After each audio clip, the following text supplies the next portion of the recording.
श्री शिवाय नमस्ते। आज शनिवार का दिन है, जिस दिन अपन इस दरिद्रता से मिलने के लिए पीपल के पेड़ के नीचे आए हैं।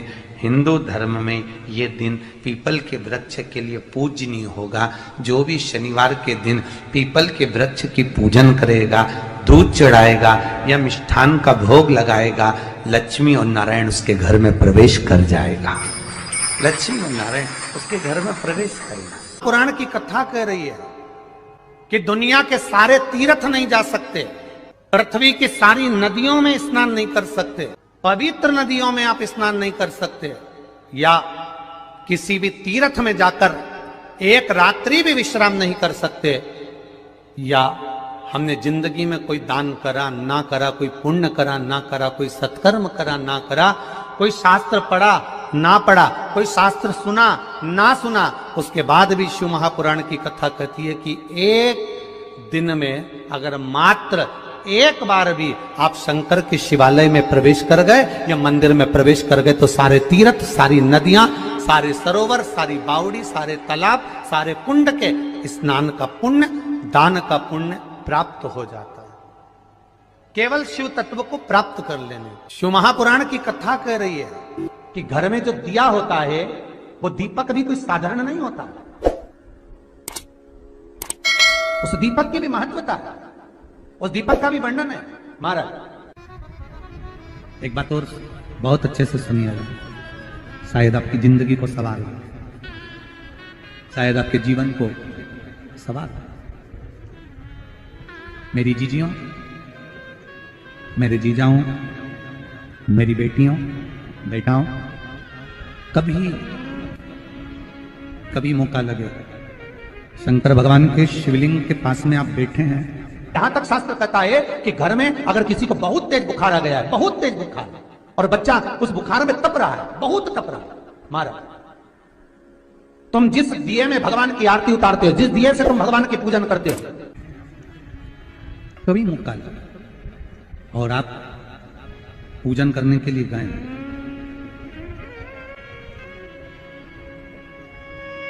कभी पूजन करने के लिए, और आपको शंकर भगवान के शिवलिंग के पास में या शंकर भगवान के शिवलिंग के ऊपर कनेर का अगर पीला फूल देखा है ना आप लोगों ने, अरे बोलो तो जमते, देखा है? कनेर का यदि पीला फूल शिवलिंग के आसपास में या शंकर भगवान के ऊपर कहीं रखा हुआ भी दिख जाए, विषम परिस्थिति हो, बहुत हिम्मत ना हारते हो, तभी भगवान अकेले में एकांत में आप पहुंचे उनके पूजन के लिए, कनेर का पुष्प वहां रखा है, चाहे वो जलाधारी पर रखा हो, चाहे वो शिवलिंग के पास में रखा हो, शिवलिंग पर रखा हो, उस कनेर के पुष्प को अगर आप 5 जगह का स्पर्श कराकर अपने हृदय की बात कहकर वापिस महादेव को समर्पित कर देते हो, तो भी मेरा महादेव तुम्हारे दुख का निवारण कर देता है। अब वो 5 स्थान, वो 5 स्थान, पहला गणेश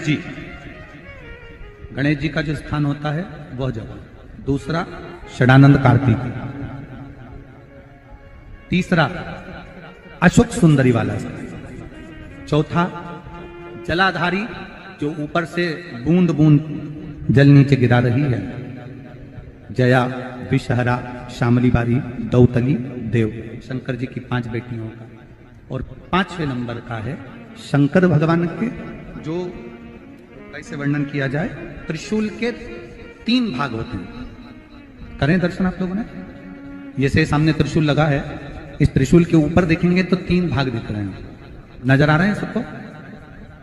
त्रिशूल का जो 3 भाग होता है, उस 3 भाग का जहां ज्वाइंट होता है, जहां मिलता है, एक जगह पर देखो तीनों भाग एक जगह पर मिले हुए, 3 भाग का जहां मिलन होता है, 5वां स्थान, ये 5वां स्थान, यहां पर स्पर्श कराकर शिवलिंग पर अपनी कामना कर श्री शिवाय नमस्तुभ्यम कहकर बाबा से अपने मन की बात कहकर जो समर्पित कर देता है, हम 3 महीना भी नहीं कहेंगे, हम तो कहेंगे अगर ज्यादा दुख है 3 दिन इंतजार करना, मेरा बाबा उस दुख को मिटाएगा। 3 महीना बहुत दूर, पर करना है दिल से।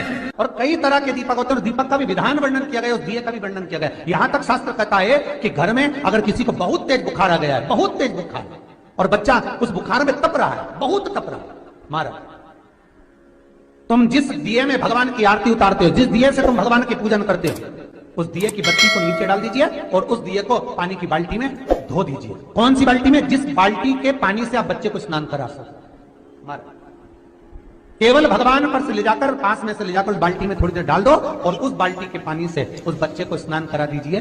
15 से 20 मिनट, आधा घंटा लगेगा बच्चे का। बड़ी बेचैन दिख रही हो तुम, क्या बात है? पार्वती जी कहती है देवव्रत, कश्मीर प्रदेश का एक भक्त देवव्रत बेलपत्री के वृक्ष के नीचे बैठकर आपका मंत्र जाप कर रहा। मैं आपको जगाना नहीं चाहती थी, पर बेलपत्री के वृक्ष के नीचे लक्ष्मी झाड़ू लगाती है, सरस्वती वीणा बजाती है, इंद्राणी उस बेलपत्री के वृक्ष के नीचे जल का सिंचन करती है, 33 कोटि देवी देवता उस बेलपत्री के वृक्ष की जड़ में विराजमान होते हैं। इसलिए देवव्रत एक बार पंचाक्षर मंत्र बोलता है तो वो 33 करोड़ बार गिना जाता है, ऐसा बेलपत्री का वृक्ष होता है। बेलपत्री के वृक्ष के नीचे एक बार अगर भगवान का नाम लिया जाता है तो वो 33 करोड़ बार, 33 कोटि बार गिना जाता है। एक मंत्र केवल नमः शिवाय, ओम नमः शिवाय, नमः शिवाय, ओम नमः शिवाय, 33 कोटि बार गिना है, 33 कोटि। कितना सुंदर लिखा है। फिर वही वाली बात आ गई जो पहले कथा में कहा, अपने लिए अच्छा वाला घी छाट के लाना, अच्छी कंपनी का लाना, और जब यज्ञ करने बैठे, पूजन करने बैठे, हवन करने बैठे, भगवान का कोई पाठ पूजन करवाई, पूजा वाले दुकान पे बोलना कि पूजा का घी चाहिए। तो वो पूजा का सामान बेचने वाला भी चतुर था, उसने पूजा का ही घी दिया। तो इन्हें पूछा भैया ये घी कितने का? तो क्या 80 रुपए का? तो 80 रुपए का आधा किलो? तो क्या पूजा का है? भारत की भूमि पर इस मृत्यु लोक में, पूरे विश्व में ऐसे कई घर हैं जिनके घर में गुजारा करने के भी आफत है। पहनने के कपड़े नहीं, किसी के यहां पर भोजन नहीं, किसी के यहां जमीन नहीं, किसी के यहां दुकान नहीं, कोई पूरी जिंदगी किराए के मकान में निकाल देता है। नहीं, मेरा एक निवेदन है, इस कथा को जितने छत्रपति संभाजी नगर के श्रोता भाई बहन श्रवण कर रहे हैं उनसे निवेदन करूंगा, आप हाथ का ठेला लगा रहे हो, सब्जी का ठेला लगा रहे हो, फल का ठेला लगा रहे हो, धक्के की जिंदगी जी रहे हो, दरवाजे पर बैठे हो, कहीं ना कहीं तुम दास्य भाव की जिंदगी जी रहे हो, तकलीफ में जिंदगी जी रहे हो, बहुत दुख की जिंदगी जी रहे हो, बहुत कष्ट की जिंदगी जी रहे हो, उनसे केवल निवेदन करूंगा 3 महीने 2 जगह पर जल चढ़ाना प्रारंभ कर दीजिए, केवल 3 महीने। एक शंकर भगवान के शिवलिंग पर, दूसरा बेलपत्री के पेड़ के नीचे, 2 जगह पर जल चढ़ाना 3 महीने लगातार चालू कर दो, बाबा तुम्हारा हाथ पकड़कर तुम्हें उन्नति की सीढ़ी पर चढ़ा देगा।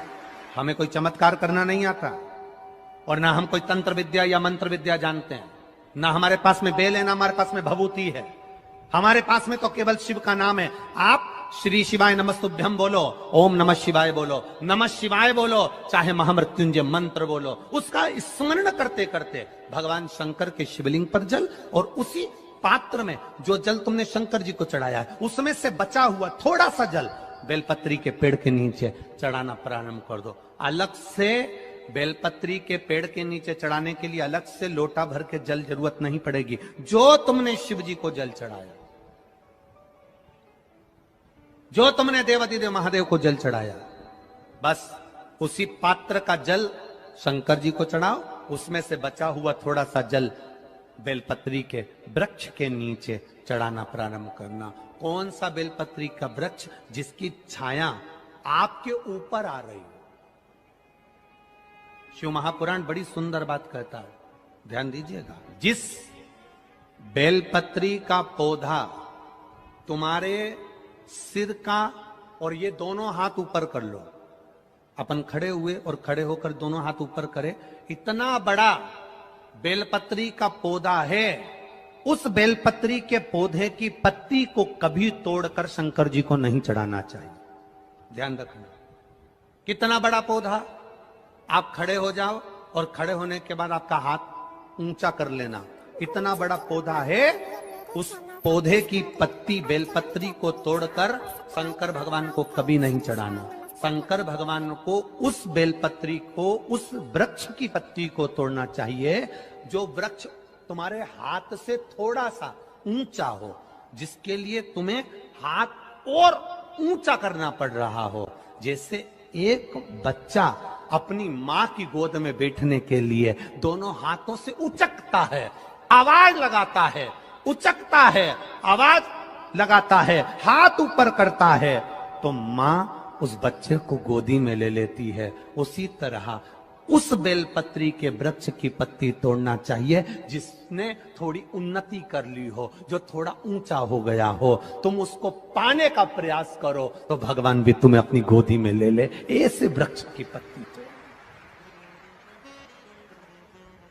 अब तुम छोटा सा पौधा, बिल्कुल जरा सा पौधा, उसी की पत्ती तोड़कर महादेव को चढ़ाओगे, ये श्रेष्ठता नहीं। यदि बेलपत्री का पेड़ आपके यहाँ है और मान लो कई लोग बेलपत्री गमले में लगाते हैं या छत के ऊपर लगा देते हैं, बेलपत्री का वृक्ष जो होना चाहिए वो घर के ठीक पीछे के भाग में, पीछे के भाग। या बेलपत्री का वृक्ष अगर पीछे नहीं है तो आप अपने घर से जब बाहर निकलते हैं तो राइट हैंड की ओर बेलपत्री का वृक्ष होना चाहिए। आप जब घर से प्रवेश कर रहे हैं, बाहर की ओर निकल रहे हैं, वो सुख का अनुभव करें। यदि घर से निकलते समय बेलपत्री का पेड़ लेफ्ट में अगर आता है, आप जिस घर से निकल रहे हो लेफ्ट में अगर बेलपत्री का पेड़ आता है तो आप 1 रुपए कमाएंगे, 1.25 रुपए खर्च होगा, पैसा हाथ में टिकेगा नहीं। घर में 10 लोग भी कमा रहे हैं तो पैसा घर में दिखेगा नहीं, आएगा जरूर, सारे काम होंगे पर टिकेगा नहीं। यदि लेफ्ट में, राइट भाग का बेलपत्री, सुख का अनुभव। बेलपत्री का वृक्ष घर में लगाओ तो घर के पीछे के हिस्से में लगाना चाहिए, और ऐसी जगह नहीं लगाना कि जहां पर बेलपत्र में गंदा पानी जाए या कोई गंदी वस्तु उसके नीचे पड़े। 33 करोड़ देवी देवता बेलपत्री के पेड़ के नीचे सोमवार के दिन, कोई रविवार के दिन, कोई मंगलवार, कोई बुधवार, कोई गुरुवार, कोई शुक्रवार, कोई शनिवार के दिन बेलपत्री के नीचे आकर 33 करोड़ देवी देवता हो तप करते हैं, साधना करते हैं। बेलपत्री के पेड़ का बड़ा प्रमाण है। एक बेलपत्री ऐसी होती है जो कि शंकर पर अगर चढ़ी हुई है तो वापिस उतार कर धोकर फिर शिव को चढ़ा सकते। किसी व्यक्ति से कोई काम करवाना है, वो काम नहीं कर रहा, कोई फाइल आगे नहीं बढ़ रही है, कोई कार्य अटक रहा है, या फिर कहीं रुपया पैसा अटक गया हो, नहीं निकल रहा हो, तो एक जल के पात्र में जल भरकर 5 बेलपत्री शिव जी को समर्पित कर कुंदकेश्वर महादेव का नाम लेकर एक सफेद पुष्प बेलपत्री के ऊपर जो शिव जी को चढ़ाई है उस पर समर्पित कर जल जो लेकर गए हो, अपनी उस कामना को कर कि मेरा ये कार्य अटक रहा है, ये कार्य नहीं हो रहा, कुंदकेश्वर महादेव का नाम लेकर धीरे धीरे जल की धार चढ़ाइए। और एक बात हमेशा याद रखना, फिर निवेदन कर रहे हैं, अच्छे से समझ लेना, शंकर जी पर जब जल चढ़ता है, शिव जी का जब अभिषेक होता है, शंकर जी पर जब जल चढ़ाया जाता है, दूध चढ़ाओ, जल चढ़ाओ, कुछ भी चढ़ाओ, पर एक बात का स्मरण अपने जीवन में होना कि इतने ऊपर से मत चढ़ाना कि जल चढ़े और छींटे आपके ऊपर। बहुत ध्यान दीजिएगा। हाँ, तो यहां तक वर्णन करा गया है कि शंकर जी का जल चढ़ा हुआ जहां से बहकर जाता है ना, उसको लांगा तक नहीं जाता। यहाँ लांगते हैं क्या? नहीं ना, परिक्रमा भी करेंगे तो वहीं से लौट कर वापिस इधर जाएंगे। शिव जी का जहां से जल बहकर जा रहा हो, चढ़ा हुआ जल जहां से बहकर जा रहा हो, उसको लांगा तक नहीं जाता। और कई लोग बड़े बड़े आनंद में शंकर जी पे इतनी ऊपर से जल चढ़ाएंगे तो वो छींटे पूरे अपने ऊपर आना चाहिए, शरीर पर आना चाहिए। नहीं नहीं, उसका दोष है, हमारा उसका दोष है। आप भगवान को अगर जल चढ़ाओ, दूध चढ़ाओ, तो मान लो अगर जैसे एक सरल भाषा में समझ लो और अच्छे से, कि जैसे ये शिवलिंग है, शंकर जी का ये शिवलिंग है। और आप जल चढ़ा रहे हो तो इतनी ऊपर से छोड़ोगे तो पानी का छींटा तो अपने ऊपर आएगा, पर वही जल, वही दूध, वही सामग्री आप शिवलिंग से थोड़ी सी दूरी बनाकर अगर आप समर्पित करेंगे तो बाबा उसको स्वीकार भी करता है और आनंद की अनुभूति भी होती है। कार्य में सिद्धता, कार्य में उसकी सिद्धता।